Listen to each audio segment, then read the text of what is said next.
గిరి ప్రదక్షిణం అంటే ఏమిటంటే సంచార సమాధి అన్నారు. అంటే సంచారం అనేదాన్ని ఒక సమాధి స్థితిగా భావించాలి. నువ్వు కొట్టు కనపడగానే ఆగి బట్టలు కొనుక్కుని కొట్టు కనపడగానే ఆగి మళ్ళీ బ్యూటీ క్లినిక్లో సామాన్లు కొనుక్కుంటే ఇంక ఇది అనవసరం. ఇక్కడ మనం సమాధి అయిపోయాం.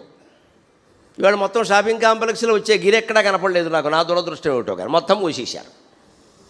అయిపోయింది. 14 కిలోమీటర్లు అయిపోయింది. దుకాణాలు మిగిలాయి. ఎక్కడంటే వ్యాపారం జరుగుతోంది. ఆశ్రమం వాళ్ళు కూడా బాధపడుతున్నది. ఏదో నన్ను అభ్యర్థించారు ప్రత్యేకంగా, చెప్పండి బాబు దీని గురించి అని. తట్టుకోలేకపోతున్నాం, పొన్నమనాడు జనం మనాడు ఒకడు ఉండట్లేదు ఎక్కడని చెప్పారు. మనకు నమ్మకం బాగా వచ్చేసింది. దాన్ని పొన్నమి నాడు చేయడం ప్రశస్తమని ఎందుకన్నారో తెలుసా? నువ్వు పెద్ద లైటింగులు వెలుగుల్లో ఫ్లడ్ లైట్లు పెట్టుకుని చేస్తావని కాదు. అక్కడ పొన్నమి అన్నిటి మీద, చంద్రుని వెలుగు అన్నిటి మీద సమానమే.